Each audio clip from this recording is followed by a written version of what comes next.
हाय दोस्तों, मेरा नाम मोहित है और आप देख रहे हैं मेरा चैनल मोहित डिकोड्स। तो अब हम बात करने वाले हैं रिएक्ट के एक न्यू फीचर के बारे में जिसका नाम है रिएक्ट फ्रेगमेंट्स। रिएक्ट फ्रेगमेंट्स क्या होता है? देखो, रिएक्ट फ्रेगमेंट्स जो होता है एक रैपर होता है जिसको बोलते हैं लाइट वेट रैपर।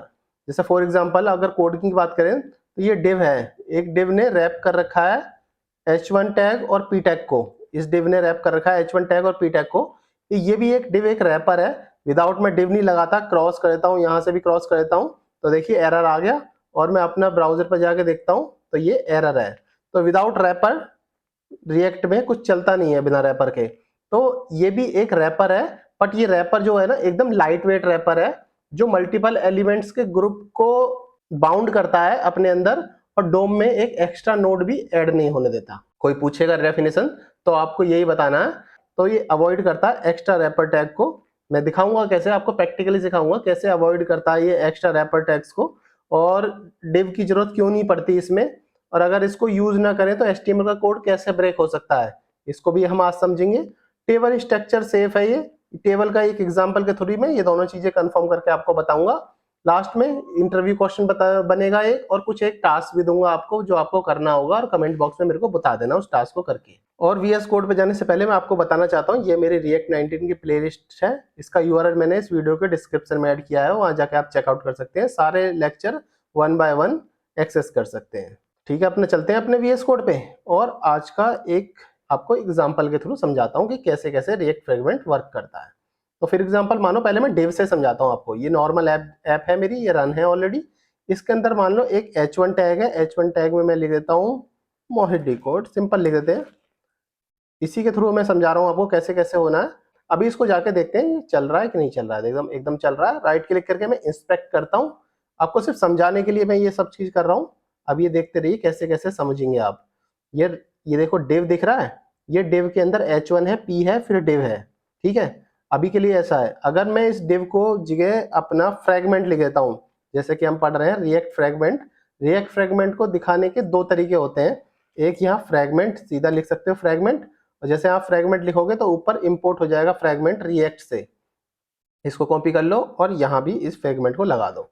अब ये मैंने क्या किया है, एक फ्रेगमेंट एक रैपर टैग बन गया। रैपर टैग मतलब इसने इसको बाउंड कर लिया है, इन दोनों एलिमेंट्स को, HTML के दोनों एलिमेंट को फ्रेगमेंट ने अपने अंदर बाउंड कर लिया है। तो ये बन गया रैपर। अब इस रैपर को यूज क्यों करें हम? डिव, इतना अच्छा डिव लिख रहे थे, आपको याद भी है डिव। तो फ्रेगमेंट करने की जरूरत क्या पड़ी? बिना मतलब एक ऊपर से एक कोड की लाइन बढ़ा ली, fragment import fragment from React, और नीचे ये बड़ा बड़ा सा फ्रेगमेंट लिख लिया। इससे तो अच्छा डिव ही था। अब ये समझोगे। अभी मैं बताता हूँ इसकी जरूरत क्यों पड़ी। अब जाओ, अब इसको इंस्पेक्ट करो दोबारा से। अब देखो डिव के अंदर आईडी रूट आईडी मिली है मिन, यहाँ से रूट आईडी, यहाँ से रूट मिली है। और जो हमारा डिव था ना, वो डिव कहाँ गया? अब ना फ्रेगमेंट दिख रहा। देखो ये दोनों जो रैपर थे, इन दोनों का रैपर जो था अब फ्रेगमेंट है। ये दिखाई नहीं देता, मतलब एक एक्स्ट्रा नोड डोम में ऐड नहीं करता। डोम मतलब डॉक्यूमेंट ऑब्जेक्ट मॉडल। आपने पढ़ा होगा मेरे प्रीवियस लेक्चर में डोम क्या होता है। डोम में ये एक्स्ट्रा नोड ऐड नहीं करता और ये इजीली अवेलेबल है। और इसीलिए इसी परफॉर्मेंस इशू की बात करें तो लाइट वेट है। जब भी मैंने इसको स्टार्टिंग में बोला था ये लाइट वेट रैपर है, क्योंकि परफॉर्मेंस इशू को बचाता है, क्योंकि डोम में एक नोड एक्स्ट्रा ऐड नहीं हो रही है। डोम ट्री आपने पढ़ा होगा, उसमें एक नोड एक्स्ट्रा नहीं ऐड होती, परफॉर्मेंस ऑटोमेटिकली इंप्रूव हो जाती है। ठीक है, फ्रेगमेंट को तरीका एक ये है लिखने का, और एक तरीका है सिंपल, आप इतना बड़ा फ्रेगमेंट ना लिख के सिंपल इसके अंदर बस नॉर्मल ये बनाओ और नॉर्मल यहाँ से ऐसे बंद कर दो। अब तो आपको सिंपल लग रहा होगा ना। अब इसको कर दो यहाँ से कमेंट। अब कुछ भी करने की जरूरत नहीं, सिर्फ अब डिव भी नहीं, अब तो बहुत सिंपल है। अभी तक तो आप सोच रहे थे फ्रेगमेंट लिखना पड़ेगा, ऊपर से फ्रेगमेंट इंपोर्ट करना पड़ेगा। कोई जरूरत नहीं है। सिंपल ब्लैंक टैग बना दो, ब्लैंक HTML टैग बना दो यहाँ भी, तो ये भी एज ए फ्रेगमेंट की तरह वर्क करता है। देखो मेरी एप्लीकेशन बिल्कुल अच्छी चल रही है और सिंपल यहाँ भी कोई रैपर अपने डॉम में ऐड हुआ ही नहीं है। रैपर टैग कोई ऐड नहीं हुआ और इजीली मेरी ऐप भी चल गई है। और इससे ऐप में थोड़ी इंप्रूवमेंट आती है, ये नो डाउट। अगर बहुत बड़ी एप्लीकेशन होती है तो इंप्रूवमेंट बहुत आती है। अभी तो इंप्रूवमेंट के लिए बढ़ा रहा हूँ मैं, अभी तो बहुत सारी चीज और है। ये पहले तो मैं दिखाऊंगा कि डिव लगाने से कैसे हमारा HTML कोड ब्रेक हो जाता है, विद एग्जाम्पल समझाऊंगा, फिर उससे आप समझोगे ईजी वे में। एक एक्स्ट्रा डिव जो लगाने से कभी कभी क्या होता है, टेबल बनाते हो ना आप, टेबल या फिर CSS लगाते हो, ग्रिड और फ्लक्स। ग्रिड में जैसे लगाते हो ग्रिड टेम्पलेट कॉलम्स, उससे क्या होता है तो भी आपका कोड ब्रेक हो सकता है या कोड नहीं चलता। और फ्लक्स में भी अगर एक्स्ट्रा डिव होता है तो उसमें भी CSS में इशू आता है। आज मैं टेबल के थ्रू आपको समझाऊंगा ग्रिड और फ्लक्स, ये आपका होमवर्क है, ग्रिड और फ्लक्स में बताना कैसे कैसे ब्रेक हो जाएगा अगर हम ये रैपर, इसके रैपर में फ्रेगमेंट रैपर ना लगा के सिंपल डिव लगाते हैं तो कैसे CSS में इशू आता है। अगर आप नहीं बता पाओगे तो मेरे को कमेंट में पूछ लेना, मैं वहाँ कोड आपको प्रोवाइड करा दूंगा। अभी हम दूसरा पॉइंट और तीसरा पॉइंट समझते हैं टेबल का यूज करके कि कैसे कैसे आपका ये चलेगा। तो अभी इसको मान लेते हैं ये टेबल का मेन कंपोनेंट है। तो इसके अंदर क्या करता हूं मैं, इसके अंदर सिंपल मैं ऐसे करता हूं, टेबल लिख लेता हूं। टेबल बनाया, एक टेबल बनाने के बाद और इसके अंदर टेबल बॉडी, मतलब टेबल बॉडी बनाई और टेबल बॉडी के अंदर table row, table row, table row बना दी। अब टेबल रो के अंदर एक टैग बना देता हूं जिसमें से टेबल, जिसको मैं कैपिटल में टेबल और रो लिख देता हूं। इससे क्या होगा, ये जो टेबल रो का डेटा है मैं कहीं और से लेके आऊंगा। तो इसके लिए मैं क्या करूंगा, आप सभी को आता है कैसे करते हैं, कैसे डेटा लेके आते हैं दूसरे कंपोनेंट से दूसरे कंपोनेंट में। मैं सिर्फ आपको ये इसमें फ्रेगमेंट समझा रहा हूँ। तो इसलिए कॉपी करो टेबल रो को और यहाँ से एक नया बना दो, टेबल रो डॉट JSX।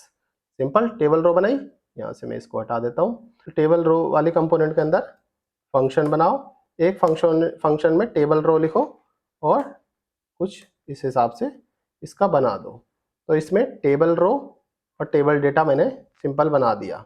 क्या करते हैं, इसमें डिव बनाता हूँ। ठीक है, टेबल रो तो मैंने ऑलरेडी यहाँ बना रखी है ना टेबल रो, तो टेबल रो के अंदर का रैपर करना है मुझे, तो डिव से कर देता हूँ। ठीक है, अब मैंने क्या किया, टेबल रो बनाई, इसको एक्सपोर्ट डिफॉल्ट भी कर दिया। एक डिव के अंदर मैंने टेबल डेटा सारा लिख दिया। टेबल रो ऑलरेडी थी तो मैंने टेबल रो यहाँ ना लगा के डिव लगा दिया। और टेबल रो का यहाँ से मुझे इंपोर्ट करना है, टेबल रो यहाँ ऐसे करूंगा तो टेबल रो ऊपर इंपोर्ट हो जाएगी।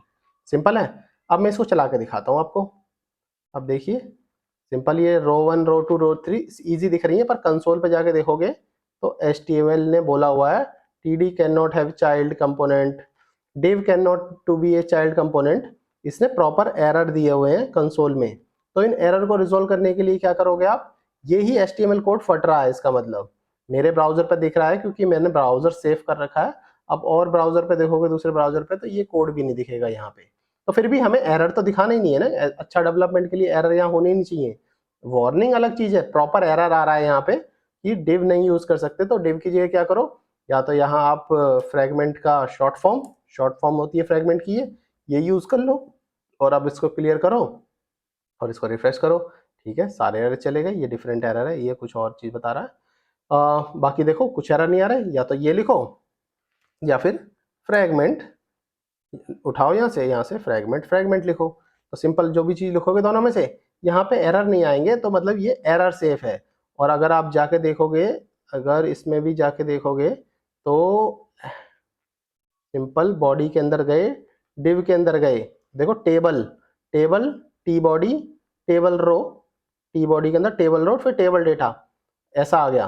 पहले क्या था, डिव आने से क्या था, एक एक्स्ट्रा डिव बिना मतलब आ रहा था जिसकी हमें जरूरत भी नहीं थी।